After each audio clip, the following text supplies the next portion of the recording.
Hey guys, we're back with more girl chat. So today we're having stuffed mushrooms and stuffed jalapeno peppers. So we got some Italian ones, some crab ones, some spinach and cheese and jalapeno, and then some stuffed jalapeno poppers with cheddar cheese and bacon. So today we're going to talk about a subject that I think is sore for parents. Maybe not so much for kids, but for parents, and that is social media. Social media.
So first I'm going to dig in because this looks delicious and I've been waiting to dig in.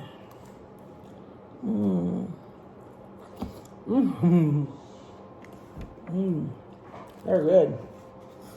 Yeah, I get one of each. So you can decide which one you want. Oh, be careful, they're hot.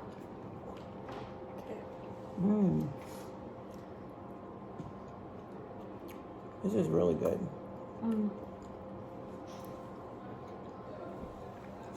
So, today's subject, I'm going to speak from a parent's point of view, is scary. It's really scary because I don't think you guys understand how dangerous, how anonymous people are, and how they can get away with stuff because they're anonymous. That's just my opinion. So why is it that you guys don't have that same fear that adults and parents have?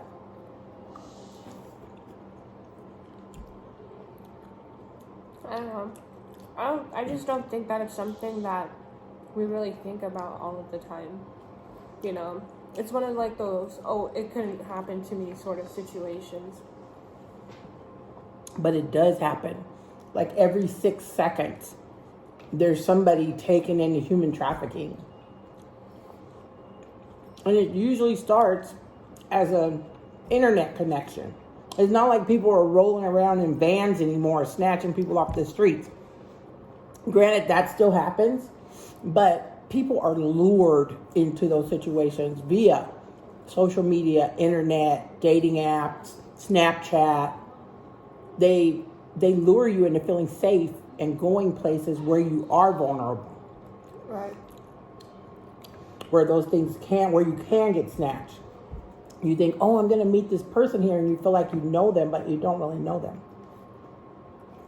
Yeah, because you only know the internet part of them. You don't really know them that good because you never met them. So what do you think the excitement is for you guys? It's like, what's the appeal? For me, I think that it's always just easier to talk to people online, not really having to see them face to face, you know? Because sometimes, like, having actual conversations with, like, people, it's hard, you know? Especially if you struggle with anxiety. Like people that are antisocial, it's easier for them to contact.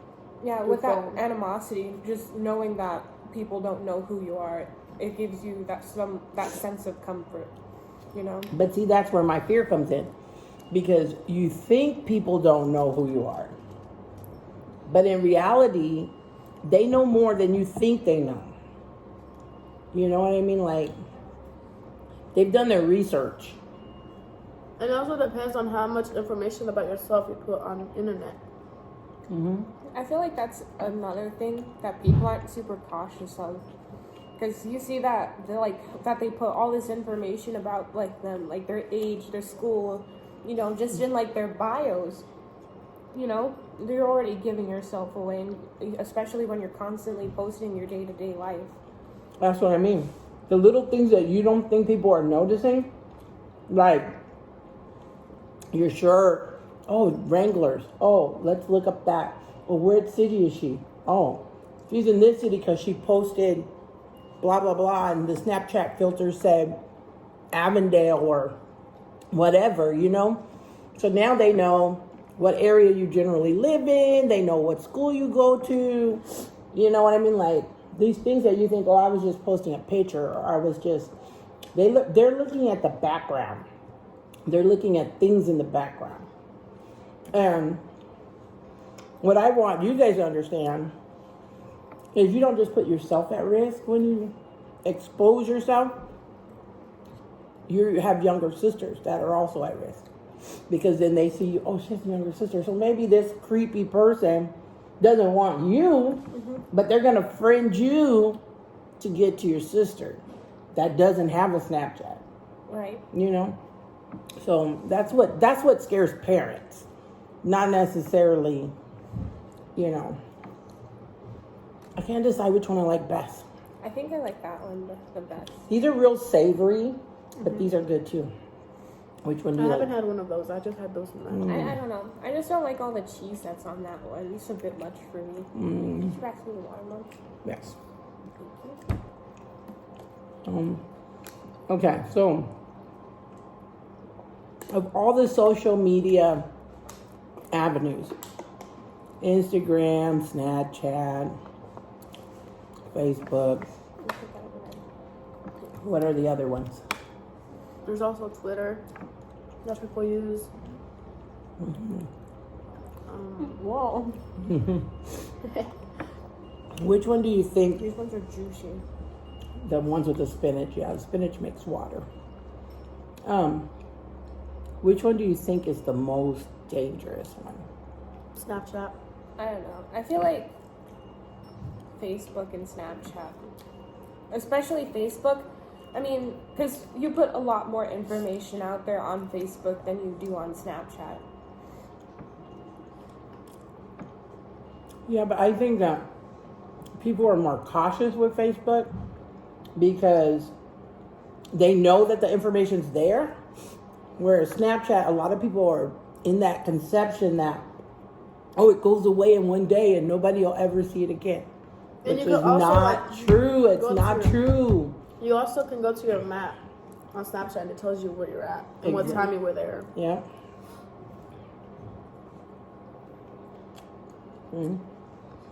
So people can track you. I like these two though. Every time I go out, I like that one better. Then I eat another one and I go, that one's pretty good. I like them all.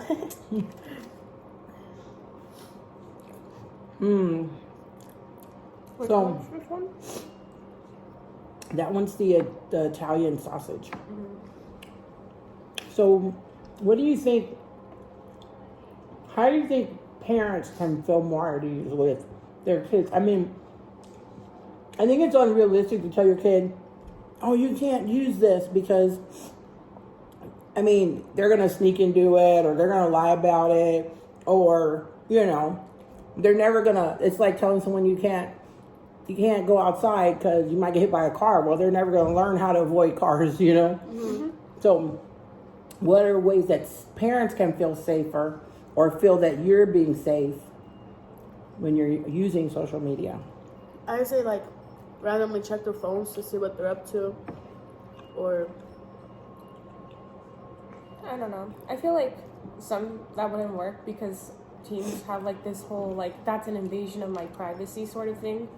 And, you know, it's like what you say. Well, if you can't tell me because you're embarrassed about it, you probably shouldn't be doing it in the first place. You know, but not all of those kids have that same sort of bond with their parents. So I feel like, you know, a parent and a child should have like that sort of agreement and have like a talk about internet safety before allowing them to go on to the internet. Yeah. I mean, as far as, I think you should be able to randomly check your child's phone, and they're like, oh, that's an invasion of privacy. They have to understand that, one, unless they're paying for that bill, it's more than likely in their parent's name, and their parent can be brought up on legal charges for what's on that phone. So if there's anything that shouldn't be on there, the parent is liable and responsible. So I should be able to look at it for that reason, if nothing else. But, I mean, yeah, you do have to have some trust with your kid where they're not going to violate that, you know. But I think a lot of kids, they want to fit in. You know what I mean? They do stuff, not necessarily because they want to, but remember before we talked about peer pressure, we talked about, you know, the stress of fitting in. You know, Delilah's at the door over here. Well, last time we had sushi, we were outside and Delilah was crying for sushi. Now she's at the door crying for mushrooms. I know. Anyways, I don't know. I think it's a hard subject. And there's not enough filters or securities, unfortunately, to protect you guys from the creepy, crazy people out there. Yeah. And just like the whole thing with like peer pressure, because everything's anonymous, like people think that it's okay to do it because, you know, they don't know who I am.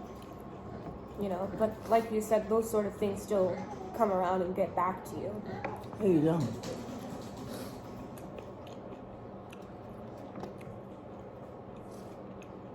Well, it's hard. I think that social media has contributed to the rise in adolescent anxiety and peer pressure. Because it's easier to pressure people, like you said, anonymously. Mm-hmm. You know?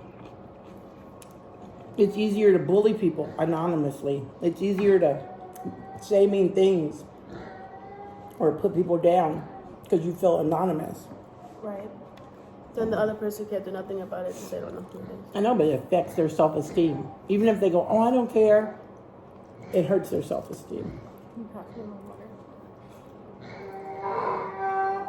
Oh my goodness.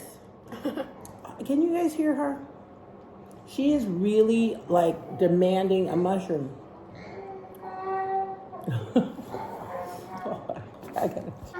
Yes.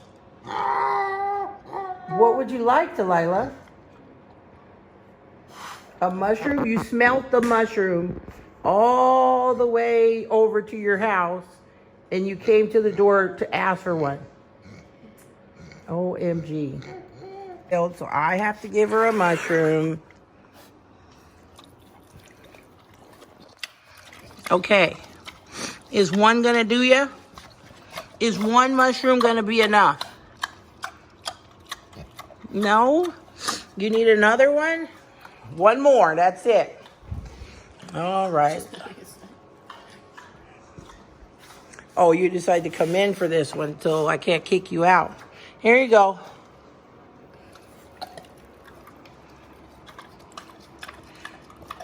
My goodness. Watch your buns. I'm going to close them in the door. My goodness, that little spoiled baby girl. All right. No more for Delilah. I'm getting full. But, so I don't know. I don't think we came to a conclusion. About what? Social media. So what's the excitement? What do you like? What do you think is fun about it? Other than being anonymous. I mean, do you think it's fun? Do you think it's exciting? It's almost like an addiction. It's like you wake up, you check your phone before you even brush your teeth or go pee. For me, it's like everybody has social media, so you get to talk to, you know, all these different people from, you know, all over the place, and, you know, you hear about, you know, the things that they're doing, you know. So it's kind of like staying connected with a pen pal. Yeah. Yeah, that you don't see every day. Just stay updated with their life. But do you think you can establish real friendships through social media? With people you never really see? Well, I mean, from my own experience, I think that it is possible to keep those friendships like that are online, but it is definitely a transition with meeting that person for the first time in real life, because, you know, like you said, you know, not everyone's who they say that they are. Even if, you know, they act one way on social media, they're completely different, you know, in real life. So that's kind of hard to deal with sometimes. Yeah, and I think too our mind kind of builds up a certain, like, I don't want to say like fantasy, but like you think, oh, this person's my friend, they're so cool, they're funny, they're this or that. And that's because with social media, you have time to think about what you're going to respond with.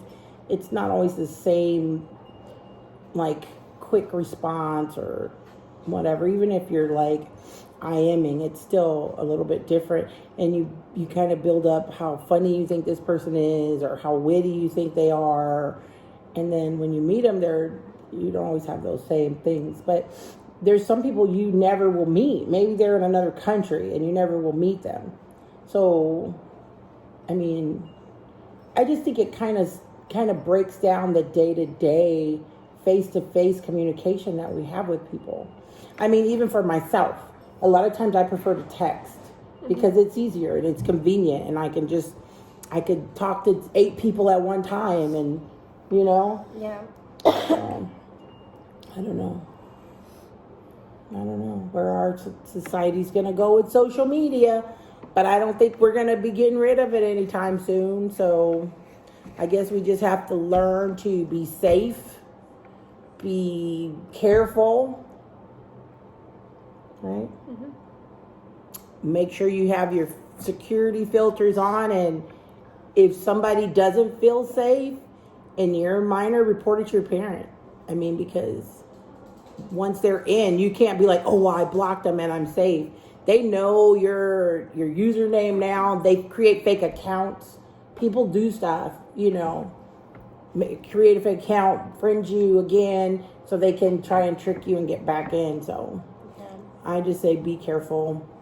Be honest with your parents about it. Don't try to lie and sneak, and never ever try to meet someone like alone that you have met through social media for the first time.